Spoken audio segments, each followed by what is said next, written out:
Hello my YouTube family, myself Priya Saini और मैं आप सभी का अपने चैनल जर्नी ऑफ फेम में बहुत बहुत स्वागत करती हूँ। दोस्तों, कैसे हैं आप सभी? आई होप आप सभी बहुत अच्छे होंगे, घर पर होंगे और सुरक्षित होंगे।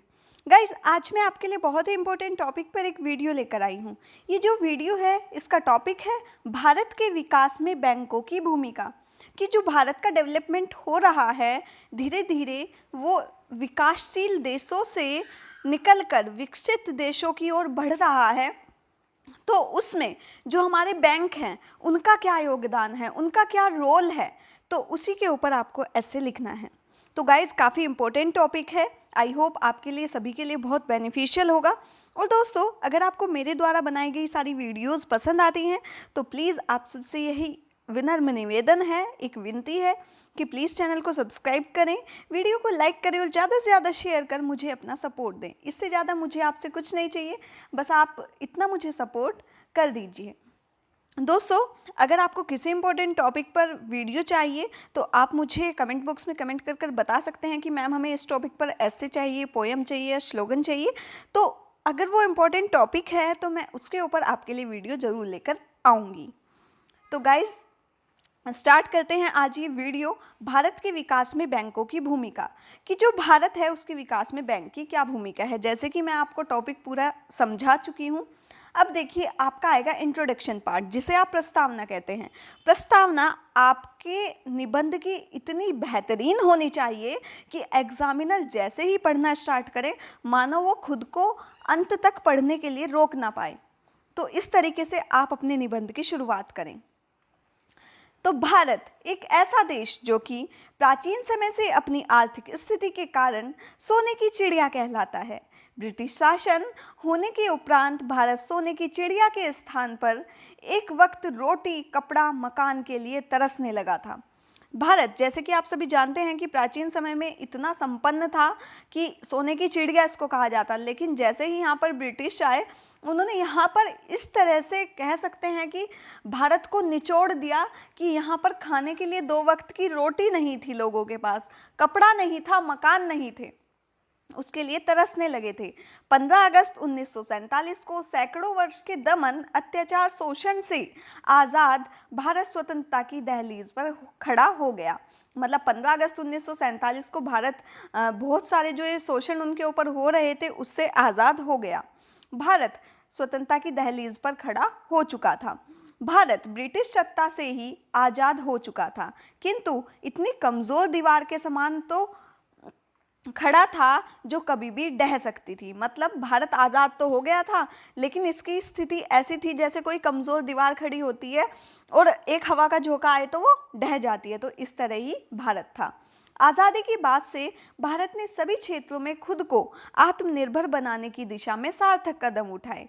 हम धीरे धीरे विकास की सीढ़ियों पर चढ़ने का प्रयास करते रहे और आज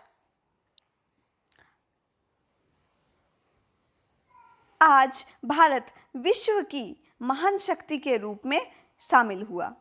तो जो ये भारत है, आज विश्व की महान शक्ति के रूप में सामने आया। अब देखिए, आज भारत जो विश्व में महाशक्ति के रूप में तेजी से उभर रहा है, जिसके पीछे हर क्षेत्र का एक विशिष्ट योगदान है। ऐसा नहीं है कि एक क्षेत्र ने अपनी भूमिका निभाई तो भारत विकसित हो गया है, विकास के पथ पर चल दिया। नहीं, ऐसा नहीं है।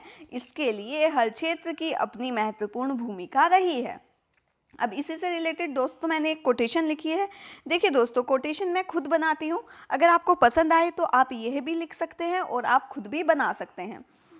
तो क्या है कोटेशन? भारत ही सर्वश्रेष्ठ है दुनिया में, भारत ही सर्वश्रेष्ठ है दुनिया में, सोने की चिड़िया सा फिर चमकता है दुनिया में, सोने की चिड़िया सा फिर चमकता है दुनिया में। हर क्षेत्र का इसमें योगदान है, हर क्षेत्र का इसमें योगदान है। तो देखें बैंकों ने किया क्या महान काम है, तो देखें बैंकों ने किया क्या महान काम है।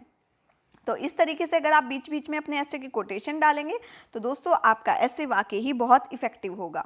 भारत को आर्थिक रूप से सुदृढ़ करने व विकास के पथ पर अग्रसर करने में बैंकों का महत्वपूर्ण योगदान रहा है। किसी भी देश की प्रगति का आधार वहां व्याप्त बैंक व्यवस्था अर्थात आर्थिक व्यवस्था से है। देश में 18वीं शताब्दी या 18वीं सदी में मुंबई व कोलकाता में बैंक की शुरुआत हुई, जो कि आर्थिक तंत्र की रीढ़ साबित हुई। रीढ़ का मतलब होता है कि मजबूती साबित हुई। बैंक संपूर्ण आर्थिक व्यवस्था को सुचारू रूप से चलाने में अपनी महत्वपूर्ण भूमिका निभाते हैं। आज बैंकों के द्वारा ही व्यक्ति समय से अपनी आवश्यकता अनुसार चीजें खरीद सकता है, जो कि देश के विकास में अत्यंत जरूरी है। तो देखिए, आज किसी भी व्यक्ति को लोन चाहिए होता है तो वो कहाँ जाता है? बैंक के पास जाता है कि भाई मुझे इस चीज़ की जरूरत। जैसे आपको घर में एक गाड़ी चाहिए, तो आप गाड़ी लेने के लिए ऐसा तो नहीं है कि आप सीधा गाड़ी वाले के पास जाएंगे, उसे कहेंगे कि भाई मेरे उस पर लोन कर दो। नहीं, लोन के लिए आपको कहाँ जाना पड़ेगा? बैंक जाना पड़ेगा। बैंक और आपको गाड़ी की आवश्यकता है, तो समय से आपकी आवश्यकताओं को पूरा करने में जो बैंक है वो भी महान योगदान अपना निभाता है। वर्तमान समय में हम संपूर्ण निष्कर्ष निकालें तो देश के विकास में बैंकों का महत्वपूर्ण योगदान रहा है। बैंकों की कार्यप्रणाली को राष्ट्र के आर्थिक एवं सामाजिक उद्देश्य के अनुरूप करना, समाज की समस्या जैसे गरीबी हटाना, जीवन स्तर को सुधारना, मानव मात्र की नवीन गौरव प्रदान करते हुए उपभोक्ता को समुचित सेवा प्रदान करना। अब आप सोचेंगे मैम ये इतनी हार्ड लाइन कैसे लिख दी, अब ये तो समझ नहीं आ रही, अभी समझा देती हूँ, ये आपको आसानी से समझ आ जाएगी। अब देखिए क्या है, बैंकों की कार्यप्रणाली को राष्ट्र के आर्थिक एवं सामाजिक उद्देश्य के अनुरूप बनाना।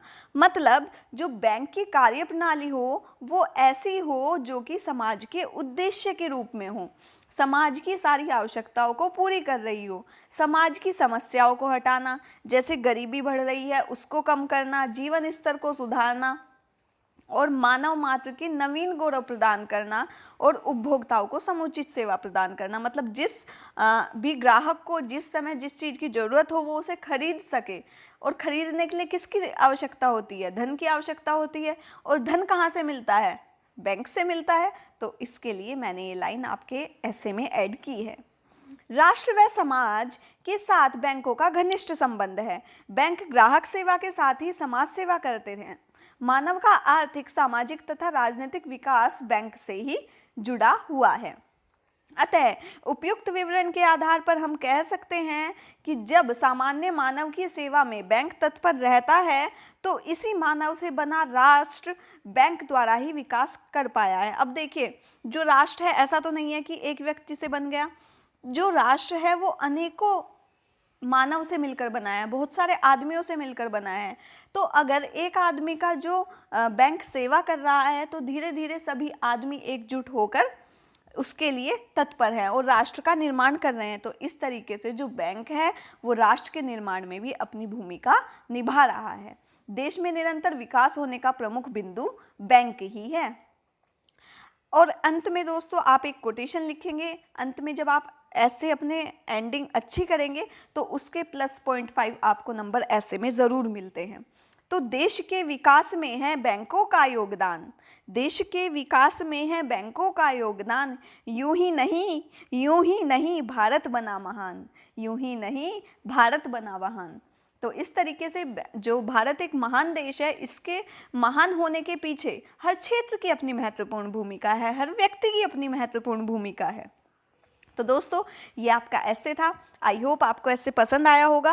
और दोस्तों अगर आपको ऐसे पसंद आया है तो प्लीज़ जो कि मैंने आपसे विनती की है कि चैनल को सब्सक्राइब करना ना भूलें, वीडियो को लाइक करें और ज़्यादा से ज़्यादा शेयर कर मुझे अपना थोड़ा सा सपोर्ट दें, क्योंकि आप लोगों के सपोर्ट से ही मैं कुछ बेहतर आपके लिए लेकर आ सकती हूँ। और मेरा चैनल आपके लिए बहुत बेनिफिशियल है, क्योंकि हर एक फर्स्ट स्टैंडर्ड से लेकर गवर्नमेंट सेक्टर तक ऐसे राइटिंग आता है। तो आपको हर तरह के ऐसे मेरे चैनल पर प्रोवाइड कराए जाते हैं। तो आपके लिए मेरे चैनल का हमेशा एक फ़ायदा ही होगा। तो दोस्तों प्लीज़ चैनल को सब्सक्राइब करें, वीडियो को लाइक करें और ज़्यादा से ज़्यादा शेयर करें। Thank you so much. घर पर रहें, सुरक्षित रहें।